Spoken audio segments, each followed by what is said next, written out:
Welcome to ISAP, International Forum for Sustainable Asia and the Pacific 2020, organized by IDIS, Institute for Global Environmental Strategies. We will start thematic track 8, entitled COVID-19 Recovery Measures and Sustainable Transition, Redesign towards more resilient and sustainable society, with a distinguished guest speaker and IDES researchers.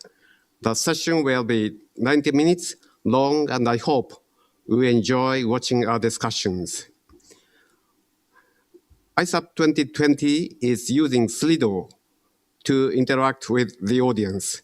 You can ask questions and make comments in the session via Slido on the session webpage, or by accessing to the Slido URL or the QR code with your smartphone, PC, or tablet. Now, good afternoon and good morning, everyone. Thank you for participating in this session. My name is Kazuo Matsushita, Senior Fellow of IGES, as well as Professor Emeritus, Kyoto University, specializing in global environmental and sustainability policy. I will be moderating this session. Let me briefly introduce the background of this session. As you are all aware, the COVID-19 poses a great threat to the global economy and has a great impact on our lives and society. Countries are taking various measures to prevent the outbreak of the virus, while at the same time promoting economic recovery from COVID-19 recession. We believe it is possible to accelerate the transition to a sustainable society by making appropriate use of measures against the COVID-19 and economic recovery measures that involve large-scale financial expenditures. Under the growing movement to link the COVID-19 countermeasures to the transition to a sustainable society, IDES is contributing to two related very important initiatives.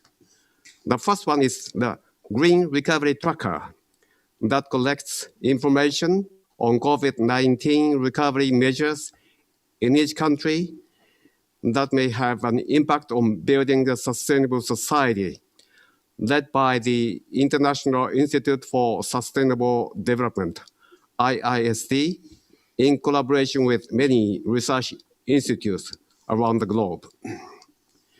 The second one is the online platform called Platform for Redesign 2020, which was launched by the Ministry of the Environment of Japan with the support of the Secretariat of the United Nations Framework Convention on Climate Change, which introduces COVID-19 countermeasures for a sustainable society. This session will share findings and insights from these activities and discuss what is needed to help countries make their recovery strategies more sustainable and to make transition towards more resilient and sustainable society. First, we will listen to the presentations by three speakers. After that, we will have some time for discussion. We hope to invite questions and comments from the audience. Please raise questions and make comments via Slido. Now, without further ado, let me invite our first speaker, Dr. Iveta Gemrashchenko. She's a Russian national and currently lead Sustainable Energy Supplies International Institute for Sustainable Development, IISD. Iveta was instrumental in initiating the Green Recovery Tracker and continuing to lead this project. Usually she's based in Geneva, Switzerland, but today she's participating from Moscow, Russia. So the floor is yours, Iveta, please. Thank you very much for the introduction, and also thank you for the invitation to present at this assembly. It's an honor. This is a collaboration of a lot of organizations. We have the core group led by ISD, IGES, Oil Change International, Overseas Development Institute, Stockholm Environment Institute, and the Columbia University, but we've been joined now by many more organizations as contributing partners. So the consortium is over 20 organizations. And we came together very early on in the crisis because we realized that, of course, from the experience of the previous crisis in 2008, there will be need for recovery, but also there will be missed opportunities. And while it's possible to reconcile recovery with environmental objectives, with green development, it's also possible to lock in more emissions, more unsustainable patterns through government support for unsustainable business, for fossil fuels. So we wanted to create a database to track what different countries are doing, starting with the G20. And unfortunately, so our hypothesis was that there will be still a lot of support going to fossil fuels. And unfortunately, so far, the data we have collected supports this hypothesis. So the test was failed. So we see that countries, unfortunately, are still addicted to fossil fuels. At the moment, the database, you can go online at energypolicytracker.org and check the database for yourself. At the moment, as you can see, we are covering 28 countries, but we are adding more countries every month.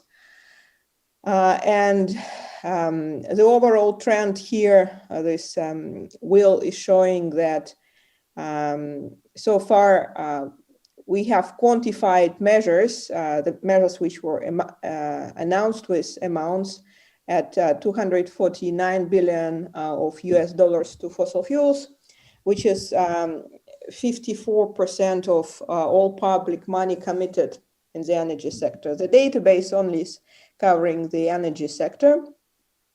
And we are not using the words green or sustainable or unsustainable because we just want to keep it technical. So we say it's either fossil fuels or it's clean energy. And then the way we tag information is modifiable. So the spreadsheet from the website is downloadable. People can then decide for themselves whether it's sustainable, unsustainable, what they call green, because we are also concerned about greenwashing as a result of trying to present some measures as sustainable, but they may be in fact quite risky for the environment. So we started with the G20 countries, and here are the high-level numbers for the G20. So again, it's the same trend. So we see more commitments to fossil fuels than to clean energy. And then we also subdivide, as I will also further explain, but you can see already the colors here. We subdivide fossil fuels into conditional and unconditional. So the biggest chunk here is dark gray. It means that it's just committing money to consumption and production of fossil fuels in the four main sectors. It's mobility, buildings, resource extraction, and power generation. So the main chunk here is just committing resources during recovery to business as usual, fossil fuel production and consumption without requiring them to reduce emissions. light gray is where countries actually try to impose some conditions. For example, you may have heard about France bailing out its airline company, or Switzerland bailing out its airline company, but requiring that emissions are reduced from airline business. So also, for instance, CCUS will be also in the same category of fossil fuel conditional. And then clean conditional and just clean unconditional are generally policies supporting the consumption and production of energy with significant reduced impacts on the environment. But clean is like energy efficiency, where we see only benefits, and clean conditional is somewhere where there may be still negative impacts on the environment, because even from biofuels or from large hydropower, there may be, of course, negative impacts on the environment. And then blue is everything else. So it's either things like nuclear energy, incineration, or things that we cannot disentangle, policies that support both fossil fuels and clean energy. So on the methodology, again, you can see more on the website, but we generally track public money commitments in broad sense. So it's not just budget allocations and investments, but also hybrid tools such as loans, loan guarantees, equity injections. There are also a lot of policies in the tracker which are not quantified. So of course we capture only a fraction of the total stimulus and new and amended policies in 2020. So it's roughly between 3 and 5% of the total new commitments. And a huge chunk is support to mobility. So that's airline bailouts, airport support, construction of highways, aircraft and automobile manufacturers. We include only approved policies. We don't track proposals. So that's why you, for instance, you don't see the EU Green Deal and the proposed recovery fund of the EU and the multi-annual financial framework, which will have a big green component.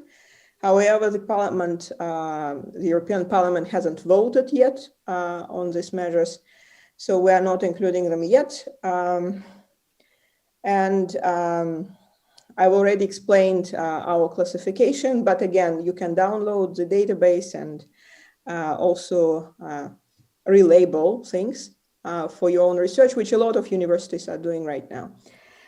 This is the next slide showing how countries relate to each other. Of course, different countries have different sizes of GDP and for different size of stimulus packages. So we see the US leading here and leading, unfortunately, on fossil fuel commitments as well, followed by European countries which have perhaps a bigger green component. So Germany and France have significant commitments to support clean energy. And then a lot of other countries are mixed at the moment. So I'd like now to talk more about the findings, the high-level messages. So one thing that we've seen is that the crisis has just intensified the trends which existed before. So countries which had a plan were already exploring decarbonization, tried to reconcile recovery and a low carbon transition. So the biggest example is perhaps EU Green Deal, but also I know that Soyun will talk later about Korean Green Deal. And there are some other examples where countries had a plan and were able to implement it, but most countries didn't have a plan. unfortunately, and therefore they just were throwing money at the problem, mostly in the business as usual way. And as a result, a lot of support still went to fossil fuels. Generally, we've seen that large resources have been made available. And it means that when there is a need, there is a way to, there is a will to implement government policies in a very rapid way. We've also seen that there have been a lot of creative schemes beyond conventional subsidies and public finance allocations, how governments can come up with schemes to support certain sectors. We hope that in the coming months, as governments have a little bit more time, there will be some greening of recovery packages. So the European Union, with its vote of the new recovery fund and multi-annual financial framework, will of course support these schemes. Also with the change of the president in the United States, there is a plan to have a greener recovery in the United States as well. So it's good that they have a platform already and potentially can implement it, even though the Senate is still dominated by the Republicans. So it will be perhaps a lot of checks and balances. And then the other new trend that we have seen, as I mentioned, is conditionality. That, of course, it's impossible not to support fossil fuels at the moment for social impacts, for significance of some of these businesses for the economy and communities. However, it's possible to impose conditionality and start a transformation of these emission-intensive sectors into a new reality compliant with the Paris Agreement. So that it can be innovative, and it's a step in the right direction. For example, in Canada, the federal government has supported rehabilitation of oil wells abandoned by companies. So it still keeps jobs in the oil and gas sector, but at the same time, it improves the environment and gives the right signal to the industry. However, of course, details are important, and some of these details are still not clear. And it's important that these policies supporting the fossil fuel sector are aligned with just transition of workers and communities. Most of these things apply to countries with advanced economies. So unfortunately, it's not the same story for poorer countries, for developing countries, where they are not able to borrow so much on the financial markets, where they have very limited resources to support the economy. And again, you can see in the database the differences. You can also see on the website different regions. We don't cover all countries. We will probably never cover all countries in the world. But for instance, you can go and look at select countries in Asia Pacific, and you can see a huge difference between what China can do with these resources and what Bangladesh or Vietnam are doing, because they have fewer resources for recovery, and as a result for green recovery as well.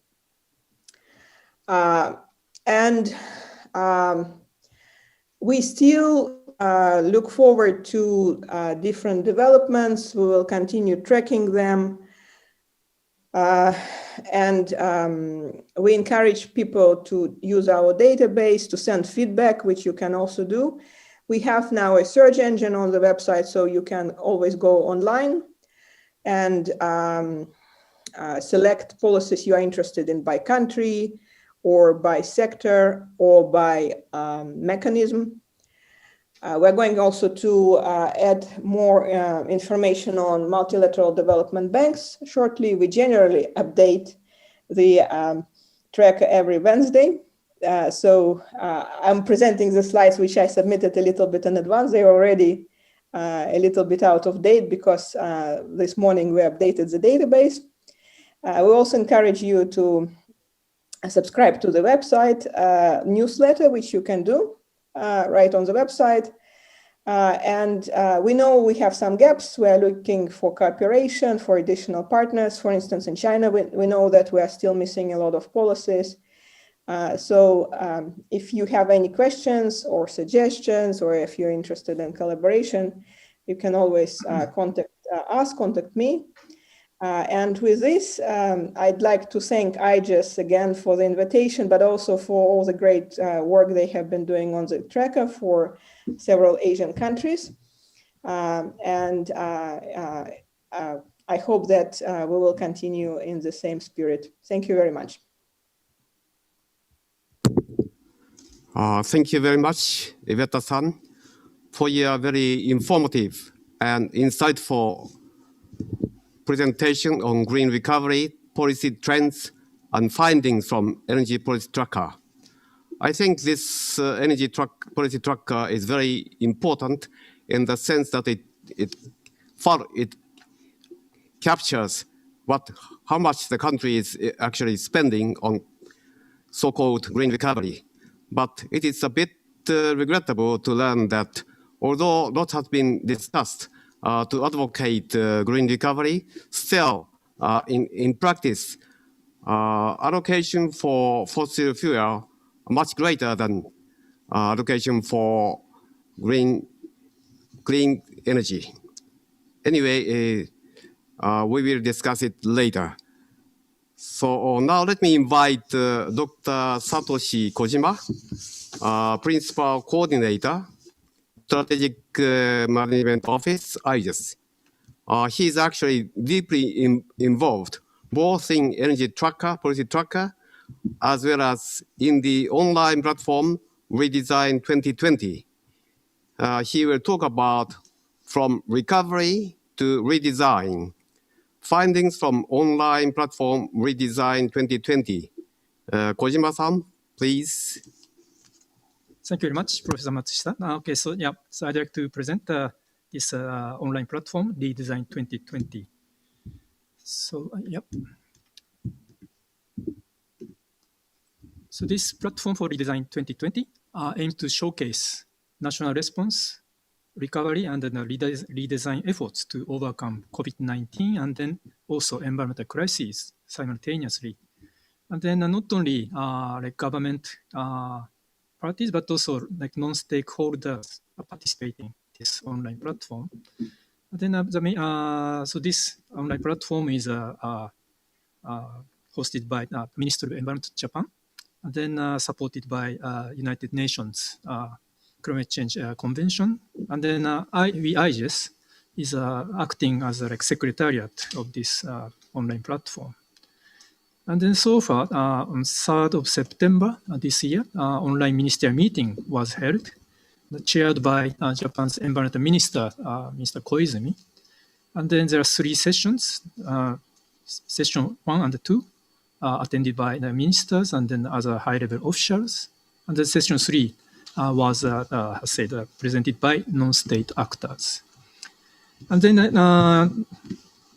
in addition to this online ministerial meeting, under this online platform, questionnaire survey to national government, and then also the EU was conducted, and then so we collected the good best practices of this green response, recovery, and redesign efforts.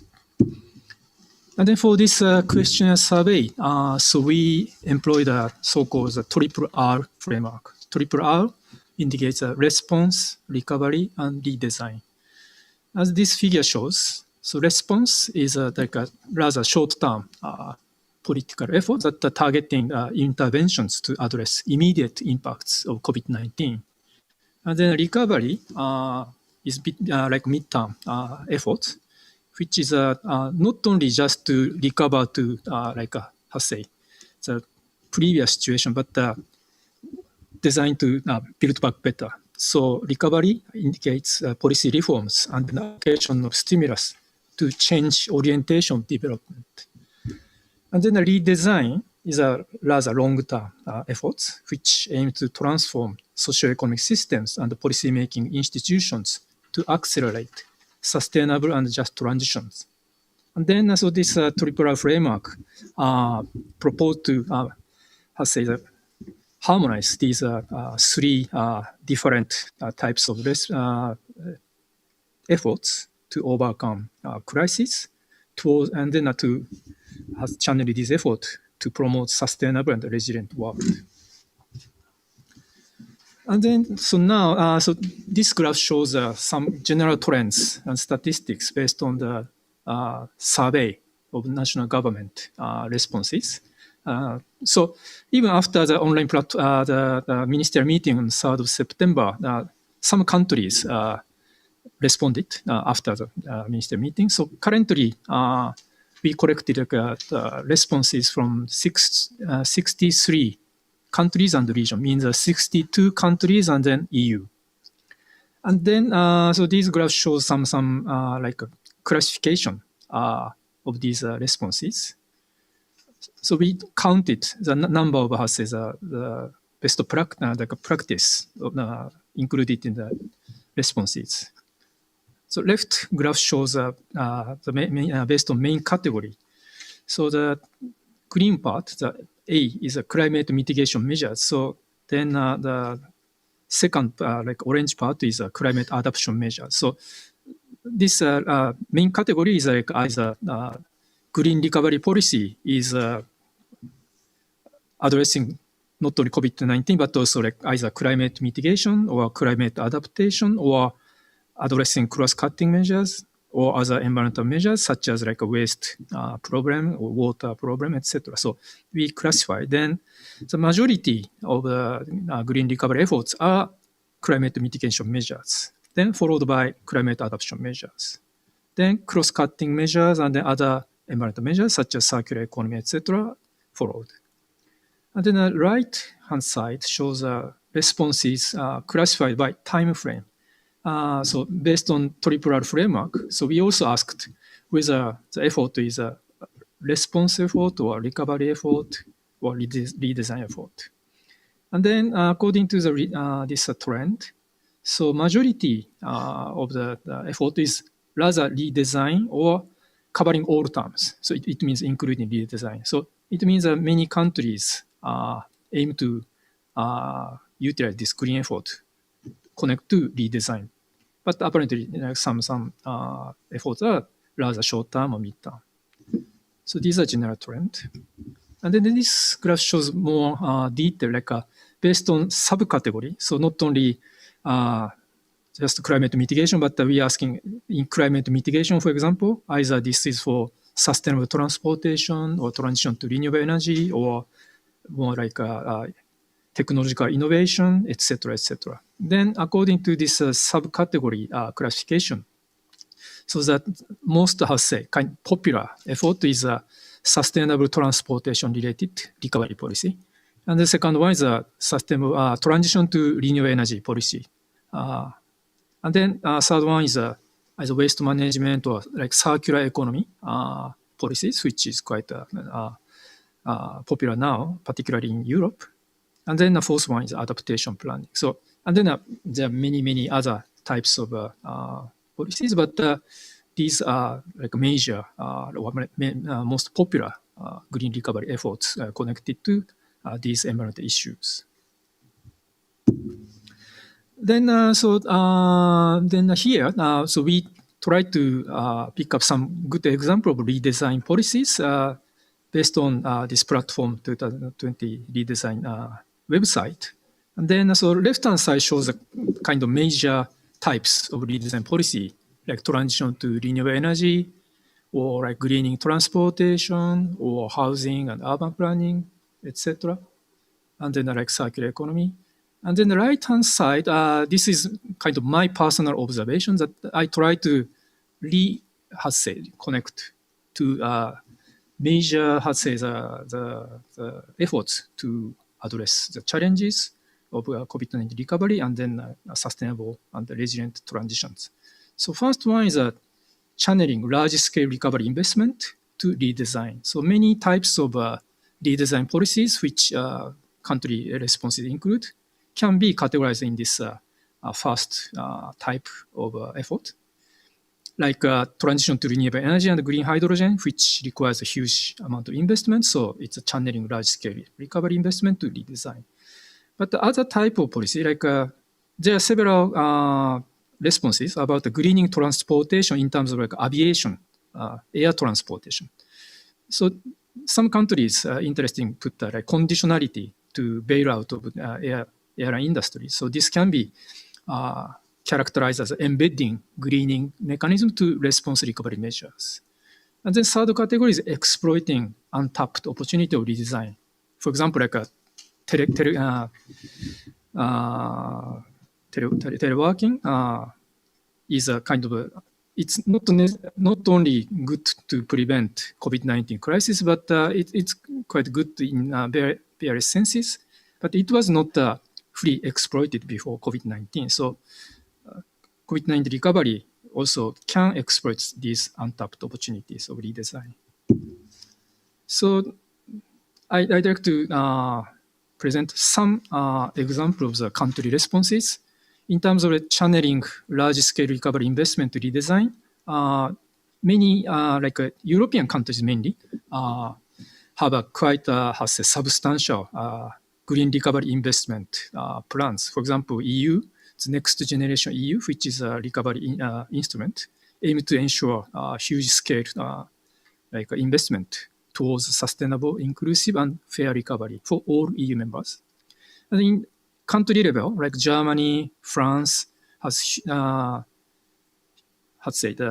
allocate huge amount of recovery investment for green purpose. Like Germany case, more than 50 billion euro is planned to invest for climate-friendly stimulus package. And then France also have large-scale investment for ecological transition. And then also Austria and Denmark has a very unique investment plan for green energy. And second type, embedding greening mechanism to response recovery measures, which is mainly just I picked up some conditional bailout plan of several countries, like Switzerland, requires air company to cooperate on future climate action, including agreement to tax imposing on airfares, as a condition of the aviation industry bailout. And then also Sweden and Austria has similar type of conditional like bailout plan, try to induce more green effort of these airline industries.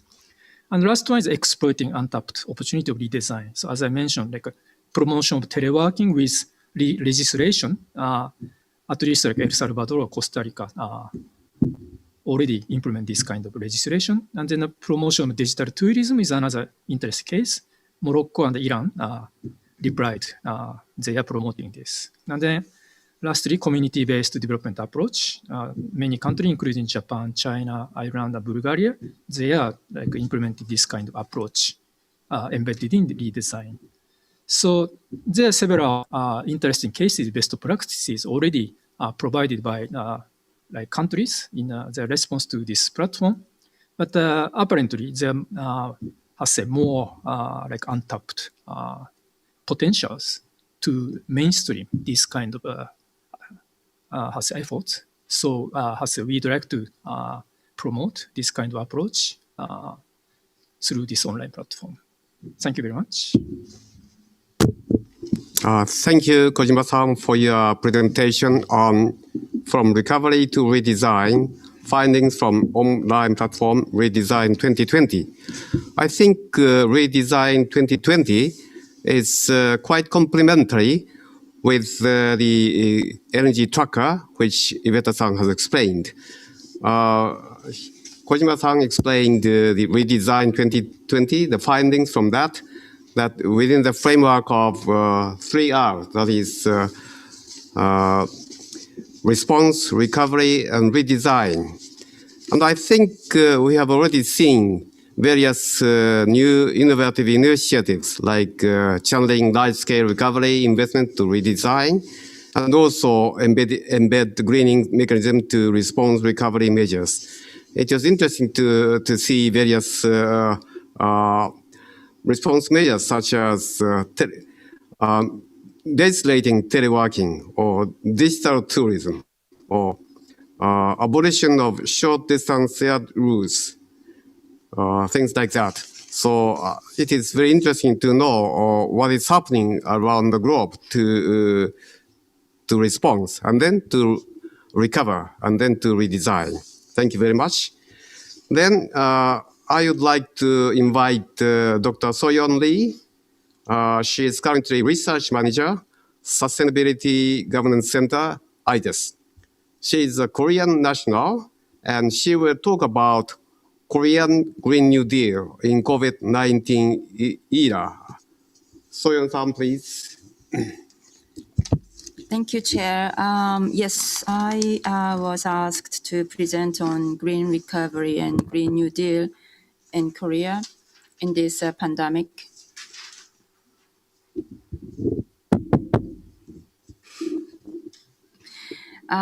Yes, I've also been contributing to the tracker that Yvette presented, and also the coordination team at IGS that works for that triple R framework, response, recovery, and redesign framework. So based on those experience, I think I can try to bring out most relevant contents from this specific country case. As the background information, Korea had a negative reputation as climate villain. The 2018 Korean energy mix shows there is less than 7% of renewable energy, but heavily rely on fossil fuel. So it ranked 35th out of 35 OECD countries. So the current government set the energy blueprint aim for 30%, then increase the 40% of renewable energy by 2030 based on the long-standing thank you, support from civil society and the local government. Okay, here on this slide, why I put the chronological diagram is that, of course, it is important to understand the content of Green Recovery Package or Green New Deal. But at the same time, what I observed, the more interesting point here with Korean case is that the process of the Green New Deal development, as there has been public and local government inputs for each stage that initiate and facilitate the formulation of the comprehensive Green New Deal plan in July. So I will go over not only the substance, but also the process in this presentation, begin with the first supplementary budget in March up until the announcement of the net zero target at the end of last month. Well, Korea, just like every country, has been hit hard by the COVID-19 pandemic, and its export industries have dropped by 24%, and unemployment rate also rose. So in March, the very first supplementary budget distributed depend on disease prevention and treatment, support for business, households, and the local economies affected.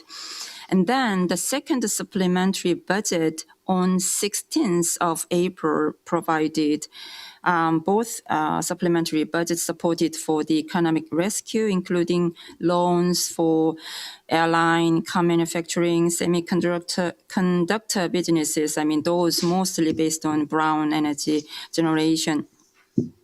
But as you can see here on the slide, on a very same day, many of our external press paid a huge attention to the topic of Green New Deal in Korea.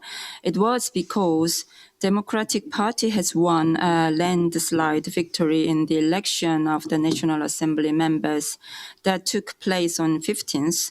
That have shown the potential of achievement a strong mandate of Green New Deal, making it the nation first in East Asia to enact a pledge of net zero by 2050.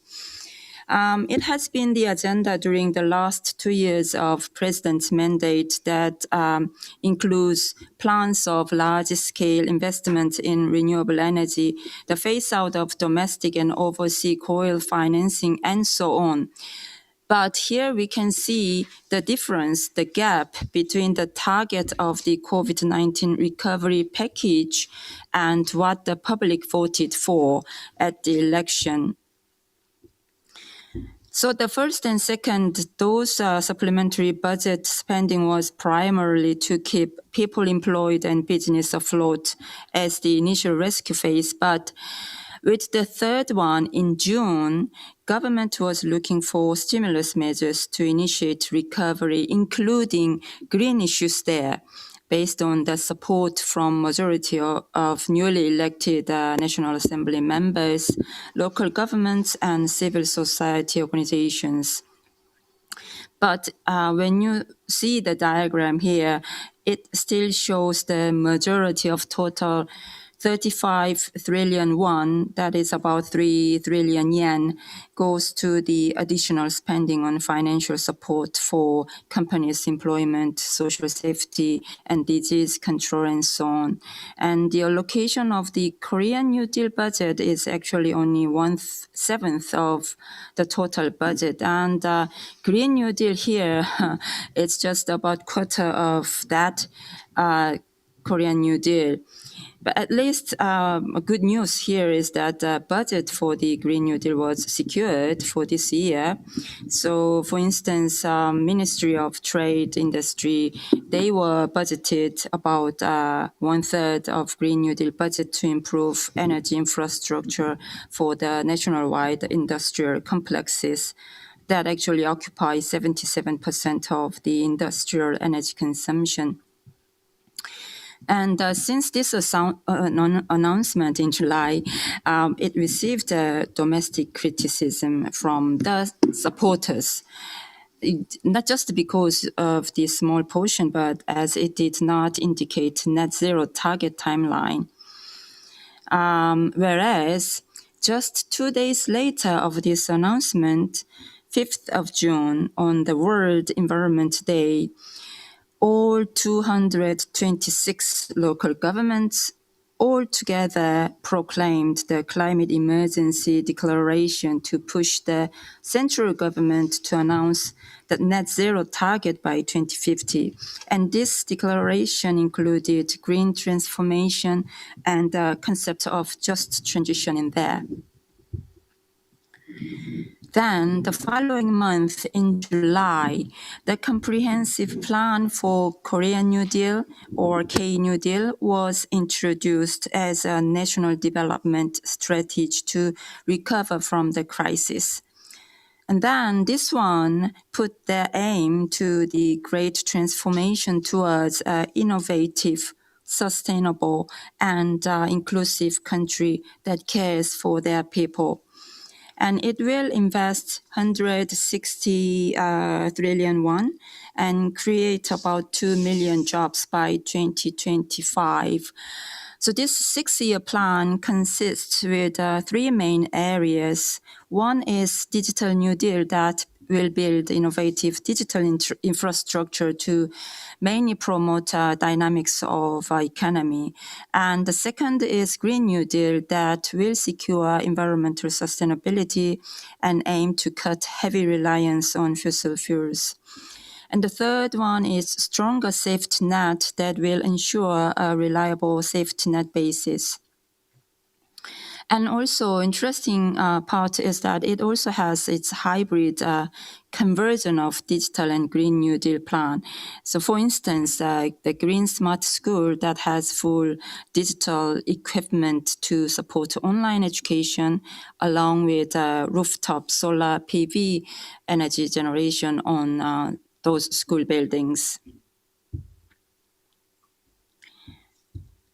Well, sorry about this slide. This is extremely text heavy. but it's only prepared as the reference for those who are keen to know the details of Green New Deal, and I will not go through all of them now. But just in very brief, the plan targets to invest about 73.4 trillion won, that's about 7 trillion yen, and create about 660,000 jobs by 2025. And it focuses on green transition of infrastructure. So for instance, green renovations for the old public facilities, such as public daycare center, health center, medical facilities, to the high energy efficiency green buildings. And another is expansion of low carbon energy systems, such as extended PV deployment, offshore wind complex, and hydrogen production and storage, as well as electric vehicles. And the third one is establishment of the innovative green businesses. Okay, this is my last slide. This shows the supporting structure, the strategy meeting chaired by the president as the supreme decision-making body to ensure and keep the strong momentum on Korean New Deal. At the first meeting in September, New Deal Policy Fund that aims for about 20 trillion won was introduced to finance and invest digital and Green New Deal from early next year. And without doubt, some private sector remain cautious because of the uncertainties around the profitability, and that's understandable. So further briefings and presentation will follow up to attract investors. And the next month, in October, the second meeting held with leaders of local governments, and the president emphasized the importance of balanced local development and promised nearly half of Korean New Deal will be for the projects conducted outside of Greater Seoul. Well, in fact, the willingness and implementation speed of local government is much in advance and much ahead of central government, so it was fully welcomed. And as previously mentioned, since all local governments made on climate emergency declaration in June, National Assembly in September adopted the resolution on climate emergency response. Then, after all these inputs into the process carried out at the end of October, just a few weeks ago, just after China and Japan, Korea announced its commitment to get the net zero emissions by 2050 for the carbon neutral and climate resilient world. So, from the beginning, the unclear net zero target timeline and merely saying it aims for low carbon society received a strong domestic criticism. But now it is announced eventually after all those process. But as it is still quite ambitious target, so the plan has to consider more sophisticated roadmap for 2050 and 2040, maybe even 2030, to avoid short-term economic recovery with just scrambled tasks. And the sustainability of administration changes, just in case, because the current one will last up until the end of early 2022. So to be sustainable beyond the current administration changes, in any case, legislation of Green New Deal would be necessarily. This green growth issue, I think it could be covered in the discussion session. So to conclude, as I've been emphasized from the very beginning, it has been an interesting process to observe how the momentum of the Green New Deal formulated with bottom-up support and initiated along with a recovery package and shared its intention with private sector and local governments to work together. So this Korea case, I think, offers a lesson for policymakers that decisions involving participatory process is as important as technical design of the plan, and that could possibly produce environmentally sustainable and socially just transformation. Thank you for your attention. Thank you very much, Soyun-san, for your presentation on Korean Green New Deal in COVID-19 era. Someone like me, Republic of Korea is regarded as one of the pioneering countries in implementing Green New Deal in the era of COVID-19. In that sense, it was very interesting to learn what is actually happening in Korea. Actually, Korean New Deal consists of three components. One is digital Green New Deal. Second was Green New Deal. The third part is stronger safety nets. And actually, the budget allocation for digital Green New Deal is much larger than allocation for Green New Deal. And also, it was interesting to learn that there are similarities and differences between Japan and Korea, our close neighbors. And it was interesting to learn that in Korea, in June, 206 local governments declared climate emergency. And then National Assembly declared climate emergency in September. And the president declared net zero in October, just a few days after Japanese Prime Minister announced net zero by 2050. So I hope things will get better by sort of competing, learning each other and competing each other. Thank you very much for your presentation.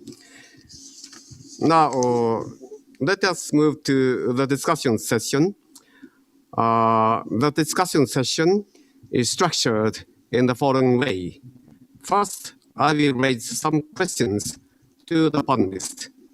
Second, I will invite panelists to raise questions to other panelists and make some comments.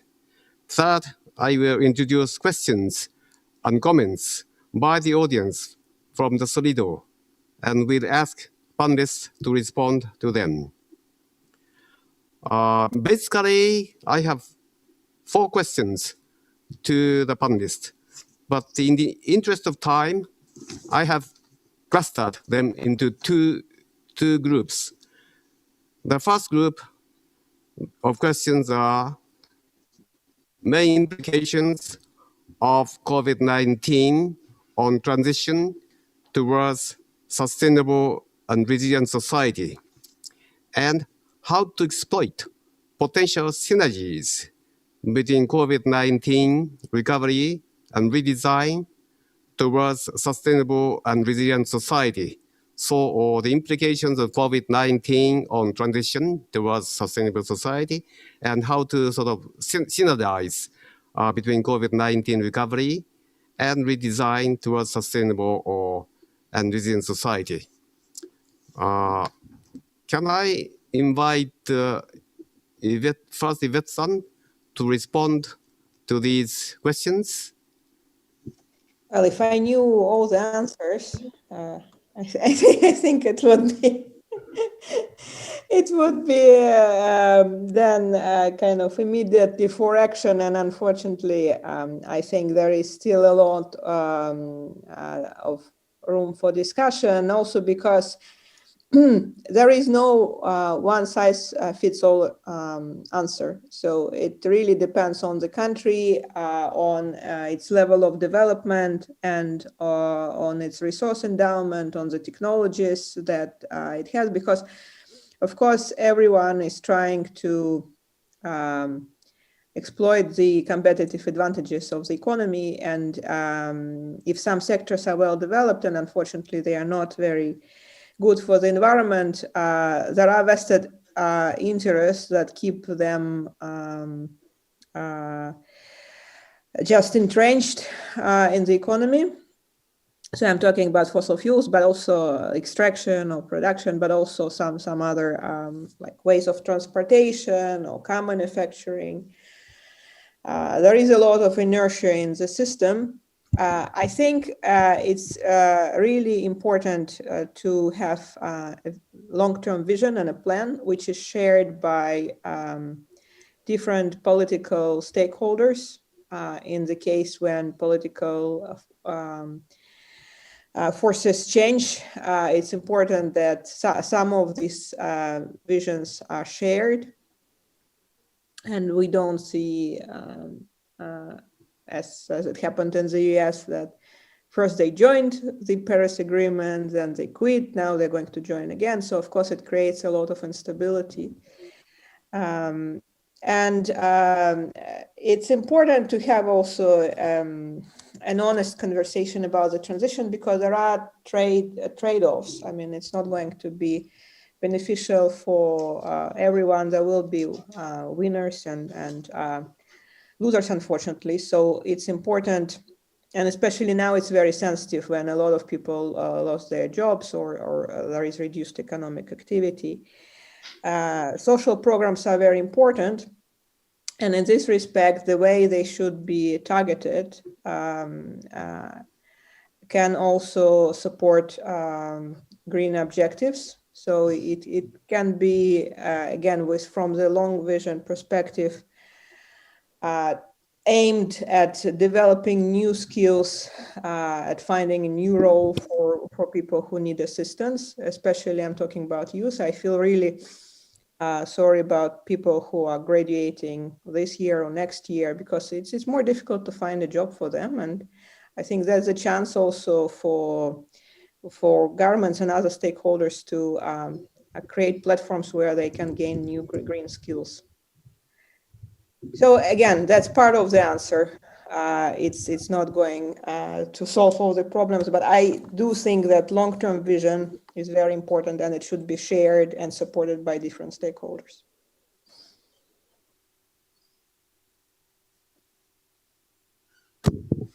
Thank you very much, Yvette-san, for your response.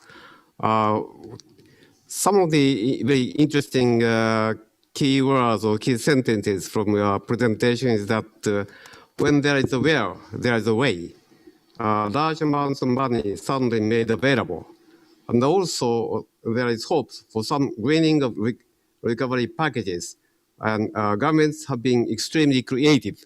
So when we are sort of talking about climate change, we are frustrated that governments and people are not motivated to work strongly and to take stronger measures. But after the COVID-19, suddenly there is a large amount of expenditure, public expenditures, and movement to change lifestyle and industrial activities. So there are various sort of innovative ways, and if there is a will, there is a way. So thank you very much. And then I'd like to invite Soyun-san for your comments and response. Thank you, Chair. I fully agree with Yvette, also with Chair, and well, I think it's the countless that my mic works. There are plenty of negative impacts, especially on health, and as Yvette mentioned, those unemployment issues. And it's understandable, many of the financial resources, the majority need to go for them. But I mean, when we consider the cause of the pandemic, the truth is that there is actually no hidden mysterious cause there that created the COVID-19 pandemic. My work at IGS mainly focused on co-benefit issues between climate change mitigation and air pollution reduction. And we've been working almost a decade, more than a decade, to share the information and good practice we've achieved. But to be very honest, we have seen just a gradual improvement in air pollution. But I mean, we found that just during last few months since COVID pandemic had happened, not the thanks to, but due to all those lockdowns, we've seen clear skies. So, I mean, we worked hard for the decade, but just for a few months, we see the clear sky. So I heard many of those Korean people who used to wear the masks to prevent from PM 2.5. They don't need to, but now they need to wear masks because of the COVID-19. But anyways, the reason why I am bringing out this is that due to that lockdown, there has been a huge decrease of human activities, and we say that now we can expect only the unexpected future, but I think that's quite irresponsible reaction. Because we know that the same human activities that drive climate change, air pollution, and all those biodiversity degradation, that's also caused a pandemic that risks our health and the health of the environment. So to me, the main implication of COVID on transition is that it clearly revealed the notion, the realization of this unsustainable human activities or unsustainable development path we tend to ignore, actually. Now it's placed in front of our eyes. So this is crisis, but also the opportunity that we could accelerate the transition to a sustainable society by challenging ourselves and our unsustainable activities.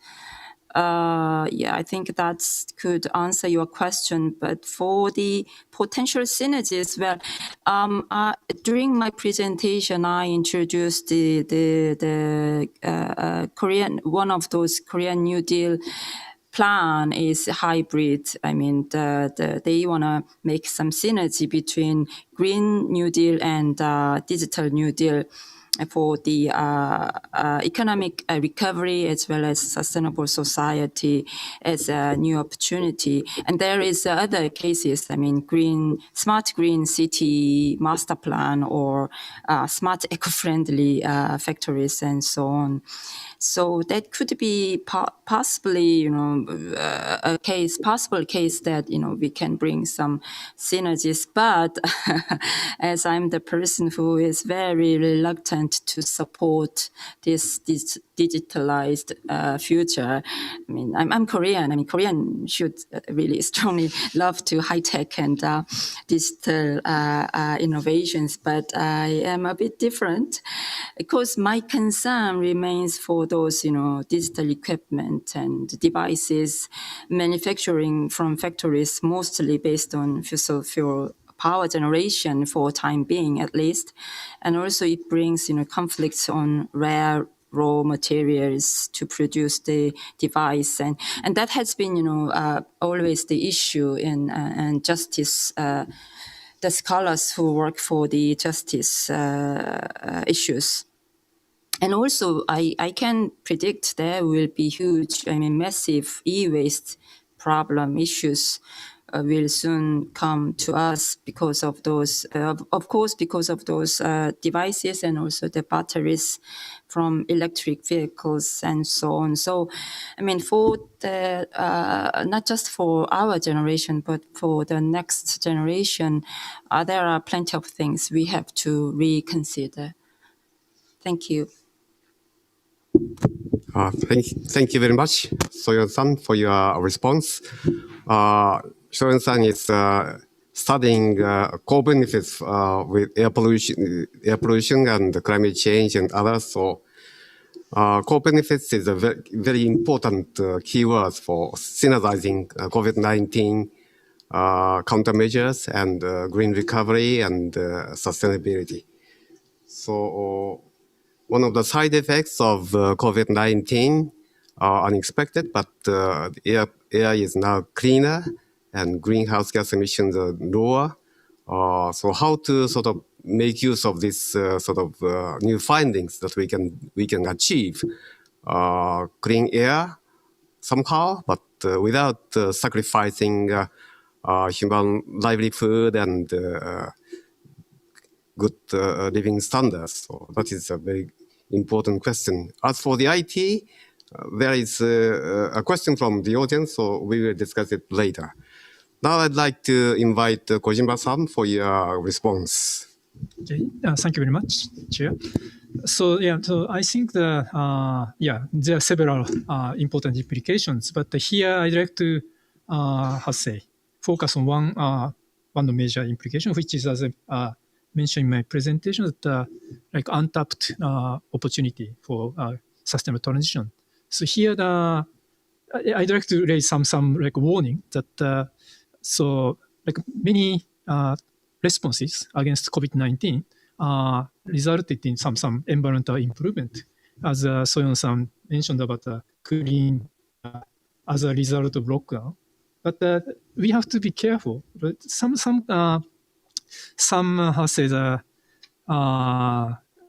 this kind of phenomenon is not necessarily desirable outcome. So it's just a byproduct of forced response just to address COVID-19 crisis, but not. And then, on surface there is a similarity between sustainability transition and then this kind of byproduct of forced COVID-19 response. But we have to be careful. Like what we really want to utilize is a real untapped opportunity to promote sustainable transition towards like a desired future.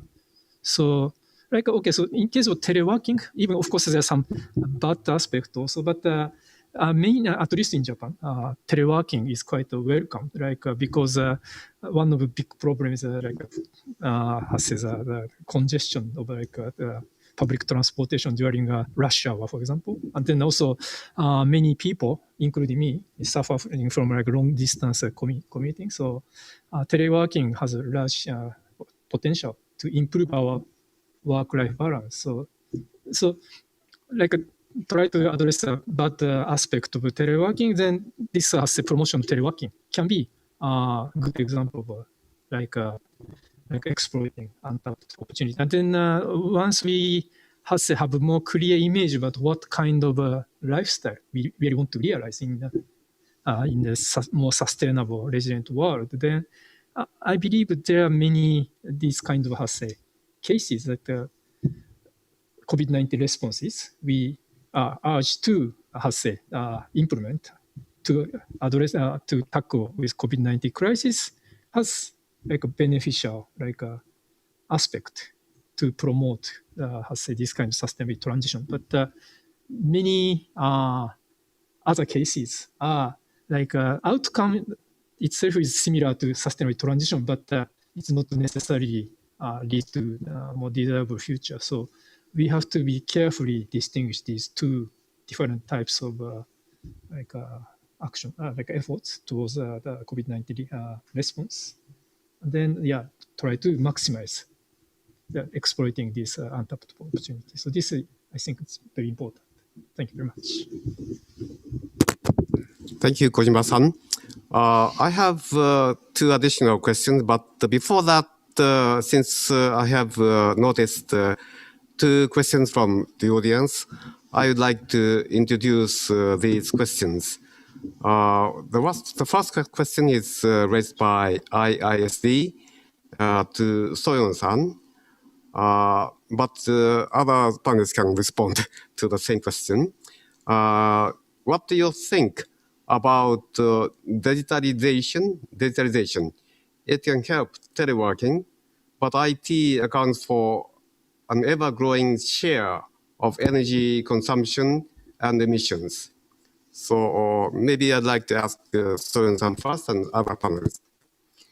Thank you, Chair. I think I've already somehow addressed my answer to this question. I didn't know there was this question, but so I would invite others could respond. But I mean, yes, as I already mentioned, I am not a strong supporter for this digitalization. Of course, I mean, I would love to do teleworking, and it has huge benefits for even the workers, laborers, if we can have those equipment. I mean, if we afford to do that. But we also need to consider those who are affected from the COVID-19, but who couldn't really approach these well-structured equipment. So, I mean, my concern is always lie on those groups of people. But for us, like, those who could make untapped work, I think we really need to take advantage, but that shouldn't be the priority of the redesigning of the future. That's what I wanted to point out, because of all these high energy consuming technology and industries, and also it will produce huge e-waste for the next generation. So I really think we have to be careful to use these high technologies. Thank you. Thank you very much. Maybe Vieta-san, if you know about the share of energy consumption by IT sector, do you have any idea the share of the IT sector and also the trends of energy consumption by the IT sector? Yeah, I think it depends how you count, which equipment you count. I think just the servers, the storage of data takes an increasing amount of energy consumption. I unfortunately, I don't know the exact number, but I know it's been growing. And also some technologies like blockchains, or when people mine Bitcoins, that takes a lot of energy as well, just the computation process. So I wanted to say a little bit different thing, because I think we are faced now with a double transition challenge. So digitalization, I mean, irrespective how we think about it, is going to happen. It's happening. And it has huge implications for jobs, because some jobs are replaced by robotics, or they are completely transformed, and not everyone can adapt to this. And at the same time, we also have transition out of the fossil fuel energy, which is also affecting people's jobs. So some of the industries are going to have this double challenge. So like if you think, for instance, of coal mining, it's traditionally a labor-intensive sector which employs a lot of people. But then now with new equipment, like a mining truck can be operated remotely by one person and do the job of 100 people that the 100 people used to do. And at the same time, also, as countries reduce consumption of fossil fuels, because renewables are so competitive, it's also going to have the effect of job cuts. So if you think about, let's say, India, they are naturally very socially oriented, so they're trying to keep the jobs in the coal mining sector, and in a way they're trying to resist both trends, and it's understandable. So it's really a question about what these people can do and how the local economies can diversify, and whether digitalization can offer a solution for situations like this, extremely concentrated mining or industrial processes which are fossil fuel intensive. Again, I don't have a solution for this, but I think this is something we really need to address if we want to facilitate the transition.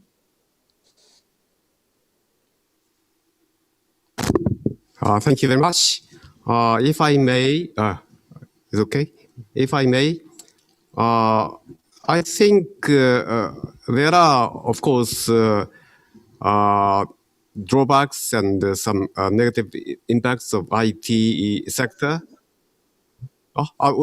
Sorry. Iveta-san? Would you like to say something? No. Go ahead. Okay. Okay. But IT has the potential to reduce the amount of energy and resources required to produce certain kind of certain amount of value or certain amount of products or services. For example, in the production and consumption process, if you use IT properly, you can reduce the amount necessary to commute or to produce certain services or products. So I think there is a potential. Of course, there are some drawbacks, so we have to think about it carefully. Now, let me introduce another question from the audience. I will read. When considering transition, there is often pushback from certain sectors of society. To what extent is Korea considering elements of a just transition? Just transition.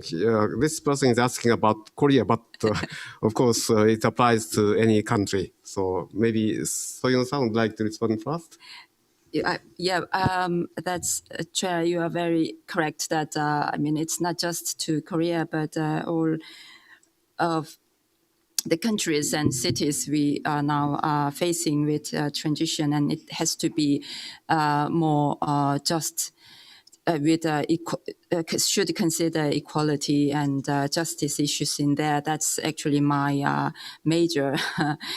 And please, before I answer this question, I have to excuse myself that I'm not supporting the current system or current structure. I support the innovative, technology for the future.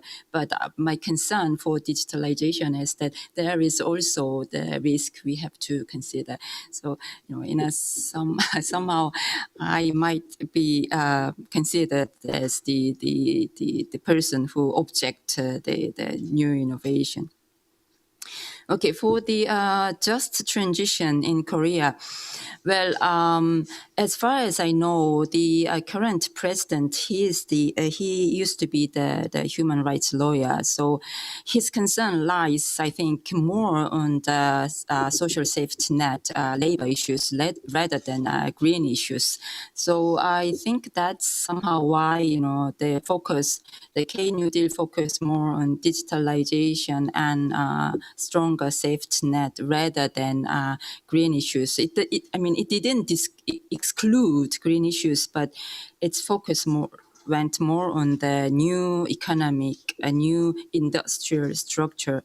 So as I've explained, just a hybrid type of New Deal between the digital and Green New Deal, but I also have found that there is the hybrid type of New Deal in job training program they have prepared under the safety net deal. That is the job training program to reflect future demand in digital and green sectors. So I think those who will be losing their jobs already, I mean, it's happening as I've already mentioned, they would get the opportunity to be trained and educated in a way that, the K-New Deal wants to move forward. So I think those people could take advantage on that.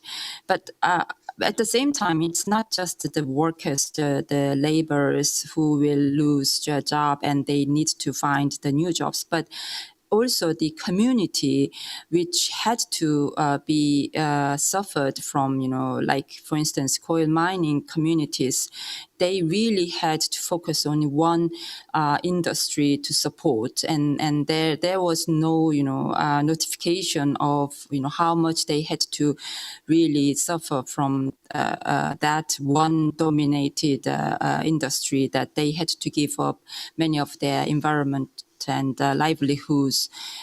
So for the new, technology and industry, when we will build on, we have to consider the community resilience that will have to, the cover the new industry complex in there. So just transition is not easy, but I think as long as those marginalized groups of people, it could move forward, I hope.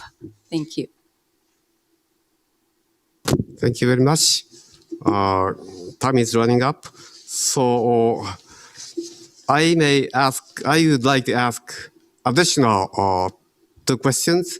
And then I will ask you to respond to these questions. At the same time, please provide us your key messages from this session. Maybe you can write keywords or key sentences in your sheet of paper. So my questions are the following. What are the barriers to realize potential synergies and how to overcome these barriers? Second, what are the good practices to exploit the potential synergies between COVID-19 recovery and redesign towards sustainable and resilient society and to overcome barriers? Maybe you need time or Kojima-san is already ready? Okay, Kojima-san, please. I already wrote keywords. Maybe it's difficult to see. I wrote, but yeah. So it's a clear vision of future we want. And then, as I already explained, I think, without vision, without what kind of future we want, it's many confusion. Like, it's difficult to identify which is the potential synergy and what potential trade-off. So first, we have to have a clear vision of future we want. Then we can devise a way, like we can identify where potential synergies, right? And then where potential barriers or trade-off, right? Then we can devise as a way to exploit synergies and then try to overcome barriers. So then in terms of good example, like best practice, I think one of the interesting cases, as I already mentioned in my presentation, that conditional bailout is one interesting example. Like a bailout of a damaged industry. Sometimes because our system is not very sustainable or resilient, so some not necessarily sustainable industry means that, for example, like air industry, if they continue to rely on fossil fuels, it's not sustainable. I don't say we don't need an air industry, just if they just continue to use fossil fuels, it's unsustainable. But apparently it's impossible just now change their energy to clean energy. So, but still we need to save air industry. That's why several countries rescue this industry with bailout, but they impose conditionality, try to big effort to be more sustainable as an air industry, think about the clean fuel, like biofuel, utility, etc. So this, and then also imposing air aviation tax. So this kind of conditionality, try to rescue this industry, and then also try to promote resilient, a transition to a sustainable, resilient society. I think this is one of the best practice. Thank you very much. Thank you, Kojima-san. Then I'd like to ask Iveta-san for your message and for your response. Okay, so I wrote public money I mean, it's the main subject matter of the energy policy tracker. But what I mean is also that,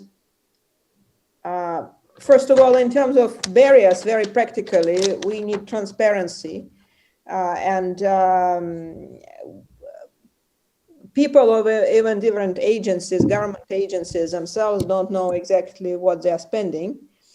So because they have different policy objectives and it comes in conflict. So to ensure policy coherence and also recovery in line with the Paris Agreement objectives and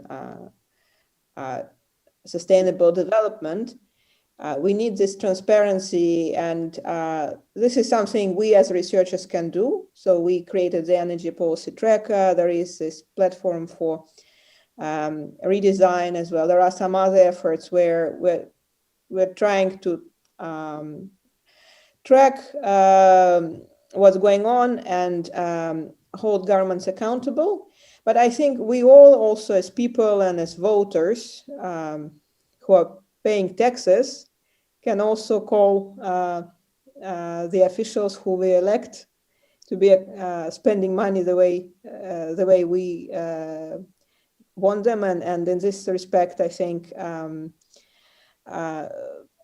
discussions at different levels with different stakeholders and public awareness is very important, because then we can demand a better future. And again, as researchers, we can help shape this longer term vision. In terms of good examples, they are different for different countries. So in India, for instance, one of the states during the crisis was distributing free solar power to farmers, which is a great measure to assist vulnerable groups.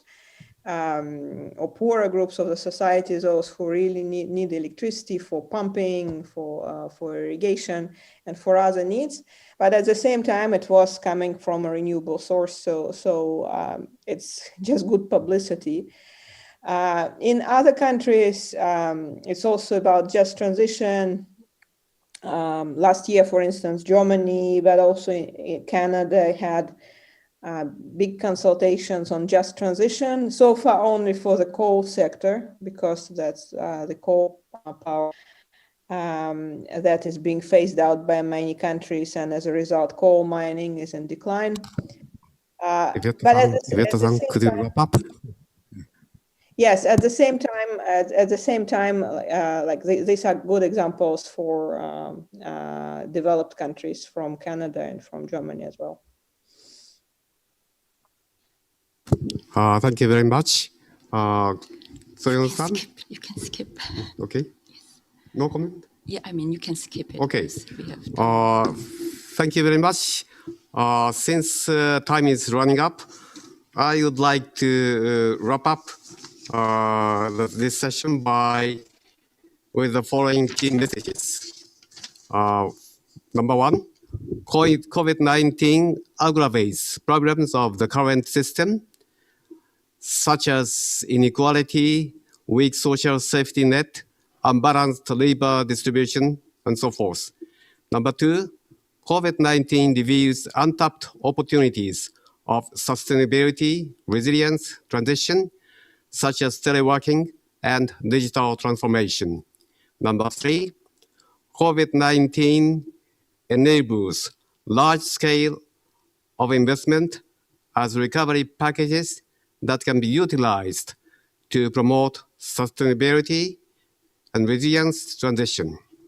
Number four, finally, responding to and recovery from COVID-19 pose heavy financial burdens and reduce financial resources for green investment and actions for sustainability transition.